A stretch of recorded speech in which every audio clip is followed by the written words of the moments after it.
Assalamualaikum warahmatullahi wabarakatuh. Malam, salam sehat. Alhamdulillah kita masih diberi kesehatan untuk bertemu kembali, berdiskusi kembali dengan salah satu topik yang menarik yaitu presidential threshold. Ini ada dua isu penting, yaitu yang pertama, adakah batasan open legal policy atau judulnya ini presidential threshold itu open legal policy atau bukan sih? Karena dalam berbagai acara, dalam berbagai diskusi, mereka yang pro pada presidential threshold selalu mengatakan bahwa kan putusan MK sudah mengatakan bahwa PT itu adalah open legal policy. Nah, bagi saya masih muncul pertanyaan, apakah betul PT itu open legal policy? Apakah tepat argumentasi yang disampaikan oleh MK bahwa itu adalah open legal policy? Menurut saya ada dua isu penting. Yang pertama, adakah batasan open legal policy dalam kaitan dengan konstitusionalisme dan prinsip negara? Kemudian juga apakah MK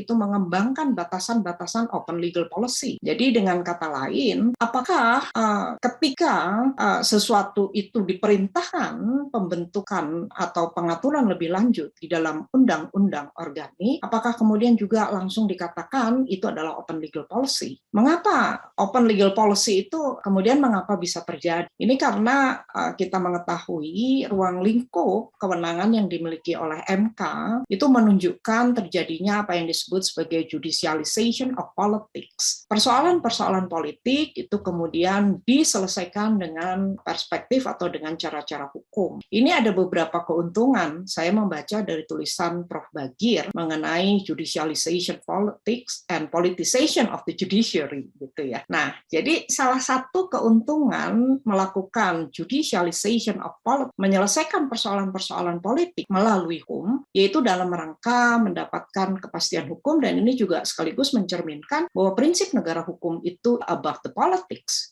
Namun kita lihat nanti apakah tujuan itu tercapai. Kemudian juga menunjukkan judicialization of politics itu menunjukkan kepercayaan masyarakat kepada badan peradilan untuk melakukan perubahan-perubahan kebijakan yang telah ditetapkan oleh lembaga politik. Dan ini contoh di berbagai negara itu menunjukkan bagaimana terjadinya judisialisasi dari politik tadi. Misalnya ketika Badan Peradilan Mahkamah Agung Amerika itu menyelesaikan perkara Bush versus Gore. Kemudian juga ketika Mahkamah Konstitusi Korea Selatan melakukan atau memberikan keputusan untuk menolak pemakzulan Presiden Korea Selatan yang dilakukan oleh Majelis Nasional. Nah, ini memperlihatkan bagaimana persoalan-persoalan politik itu diselesaikan oleh Badan Peradilan. Kemudian apa makna dari open legal policy yang disampaikan oleh Mahkamah Konstitusi? Di dalam putusan Mahkamah Konstitusi nomor 30 sampai dengan 74 tahun 2014 dikatakan open legal policy itu sebagai pilihan kebijakan yang sepenuhnya merupakan kewenangan pembentuk undang-undang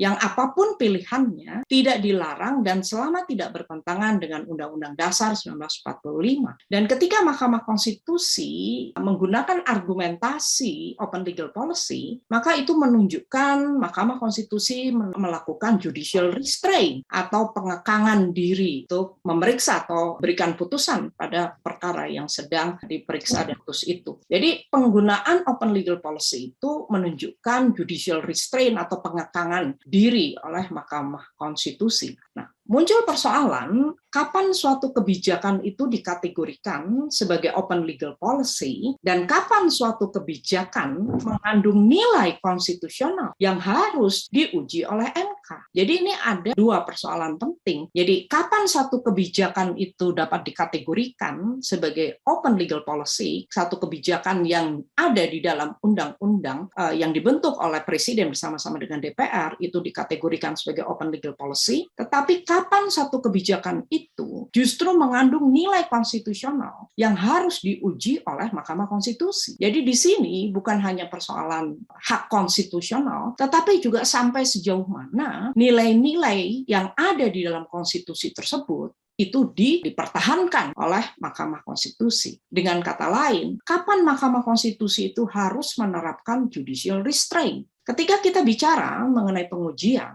maka biasanya akan ada dua hal yang ditinjau. Yang pertama itu ya berkaitan dengan substantif. Artinya apa? Pengadilan itu harus menguji sejauh mana hak-hak warga negara dilanggar akibat dikeluarkannya kebijakan.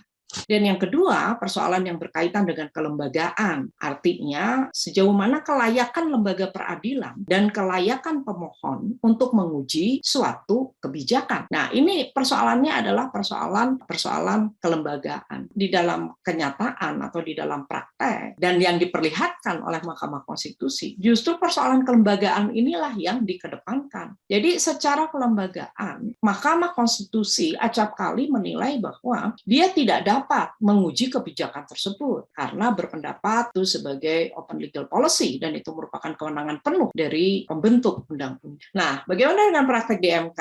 Ini istilah yang digunakan pun oleh MK sangat beragam. Ada istilah open legal policy, ada istilah legal policy, kemudian ada istilah open legal policy. Salah satu kritik terhadap istilah yang digunakan yaitu istilah pada legal policy, karena legal policy itu menunjuk pada politik hukum atau kebijakan-kebijakan hukum tertentu. Mahkamah Konstitusi pada putusan tahun 2014. MK tidak dapat membatalkan kebijakan kecuali kebijakan tersebut jelas-jelas melanggar moralitas, rasionalitas, dan ketidakadilan yang intolerable. Jadi Mahkamah Konstitusi memberikan batasan-batasan bagaimana nanti dia dapat menggunakan open legal policy sebagai argumen. Nah, di dalam putusannya, MK mengatakan dia tidak dapat membatalkan kebijakan kecuali kalau kebijakan itu jelas-jelas melanggar moralitas, rasionalitas, dan ketidakadilan yang intolerable. Namun di dalam putusan nomor 010 tahun 2005,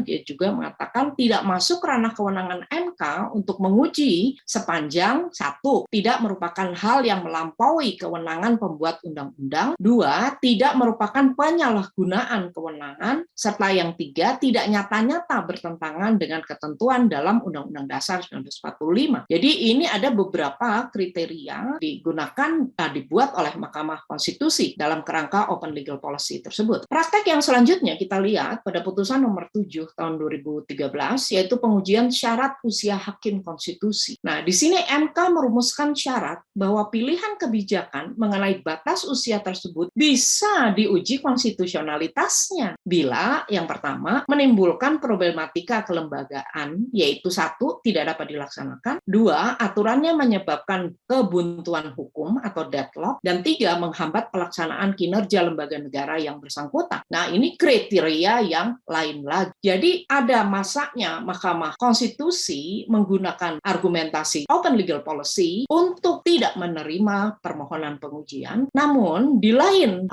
waktu Mahkamah Konstitusi menyatakan dia dapat menerima perkara pengujian tersebut dan menggunakan ukuran-ukuran yang dibuat lagi. Karena ini kan persoalan pengujian syarat usia hakim konstitusi itu kan ada di dalam undang-undang, tapi itu dikatakan Mahkamah Konstitusi seperti itu. Kemudian juga pengujian batas usia perkawinan untuk perempuan. Pada putusan nomor 30/74 tahun 2014, MK berpendapat batas usia adalah open legal policy. Padahal pemohon mendalilkan batas usia 16 tahun itu bertentangan dengan Undang-Undang Dasar 1945. Jadi pada putusan 2014, MK mengatakan 16 tahun buat usia perkawinan perempuan itu adalah open legal policy. Hanya pembentuk undang-undang yang dapat mengubahnya. Namun di dalam putusan, kecuali yang dissenting ini adalah Profesor Maria Farida. Namun di dalam putusan nomor 22 tahun 2017 mengatakan meskipun penentuan batas usia minimal perkawinan merupakan kebijakan hukum pembentuk undang-undang, namun pembentuk undang-undang secara cermat harus memastikan bahwa kebijakan demikian tidak menimbulkan ketidakpastian hukum terhadap perlindungan hak anak sebagai bagian dari hak asasi manusia. Nah, jadi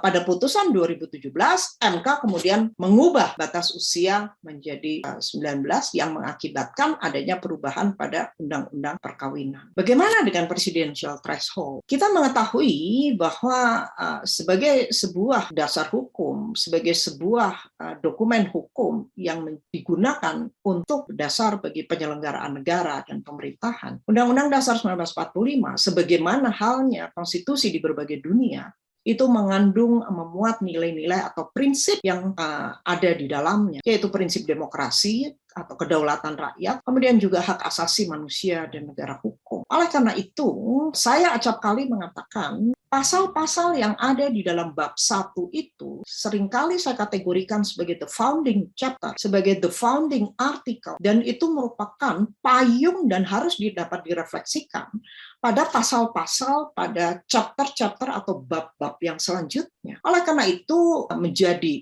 dapat dipahami dan sudah seharusnya dilakukan penafsiran sistematis pasal 1, bagaimana kaitan pasal 1 ayat 2. Itulah gunanya mengapa prinsip-prinsip dasar itu diletakkan, selalu diletakkan pada bab-bab pendahuluan, misalkan bab 1 ataupun juga bab 2. Dan kita menginginkan pemilu yang dilakukan itu adalah pemilu yang berkeadilan, pemilu yang berkualitas, dan pemilu yang berintegritas. Dan pasal 6 ayat 2 itu menetapkan syarat-syarat calon presiden dan wakil presiden, sedangkan pasal 6A ayat 2 harus mengatur undang-undang yang mengatur mengenai tata cara pelaksanaan. Jadi tidak lagi secara eksplisit mengatakan syarat gitu ya. Apakah akan ada lagi syarat? Kalau misalkan PT itu menjadi 20%, maka itu akan ada lagi syarat menurut saya. Jadi PT 20% atau 25% itu apakah dia menambah syarat? Artinya dia menambah syarat. Padahal pasal 6A ayat 5 itu mengatakan tata cara pelaksanaan pemilihan presiden dan wakil presiden lebih lanjut diatur dalam undang-undang. Sangat berbeda dengan bunyi pasal 6 ayat 2 yang mengatakan syarat-syarat untuk menjadi presiden dan wakil presiden diatur lebih lanjut dengan undang-undang. Apakah pencalonan yang di dalamnya itu memuat tata cara pelaksanaan boleh atau tidak menambah dengan syarat-syarat lagi, yaitu 20% atau 25%. Nah, kalaupun diatur lebih lanjut di dalam undang-undang organik, maka baik syarat maupun tata cara itu tidak boleh bertentangan dengan prinsip-prinsip atau nilai-nilai yang ada di dalam Undang-Undang Dasar 1945. Sebagai penutup, saya mengatakan berulangnya pengujian PT menunjukkan adanya ketidakpuasan terhadap kebijakan hukum yang dibuat oleh pembentuk undang-undang. Dan Mahkamah Konstitusi harus berani untuk menyikapi dalam rangka mencapai tujuan hakiki pemilihan presiden dalam kerangka demokrasi yang meniscayakan jumlah calon yang memadai. Karena yang penting bagi pemilihan umum, terutama dalam konteks demokrasi, yaitu bahwa pemilih itu mempunyai ruang yang memadai untuk memilih calon-calon dengan jumlah yang memadai. Jadi bukan digiring. Jadi pemilihan umum itu bukan mobilisasi untuk menggiring memilih salah satu di antara dua calon tersebut. Dan Mahkamah Konstitusi harus berani untuk menjalankan fungsi-fungsinya, yaitu pertama menurut saya adalah fungsi sebagai the veto force. Jadi Mahkamah Konstitusi harus berani untuk memveto putusan-putusan kebijakan-kebijakan hukum yang sudah dibuat oleh pembentuk undang-undang. Selama ini yang dilakukan oleh Mahkamah Konstitusi adalah mereka tidak dapat menjalankan fungsinya dengan baik untuk membuat satu forum of principle. Jadi prinsip-prinsip yang disampaikan oleh para pemohon, kemudian diadu dengan prinsip yang disampaikan oleh termohon, itu ternyata oleh Mahkamah Konstitusi tidak dapat digunakan untuk membentuk apa yang disebut sebagai culture of justification. Jadi Mahkamah Konstitusi selama ini gagal untuk menjustifikasi mengapa presidential threshold itu diperlukan di dalam pemilihan umum di Indonesia. Demikian, Assalamualaikum warahmatullahi wabarakatuh.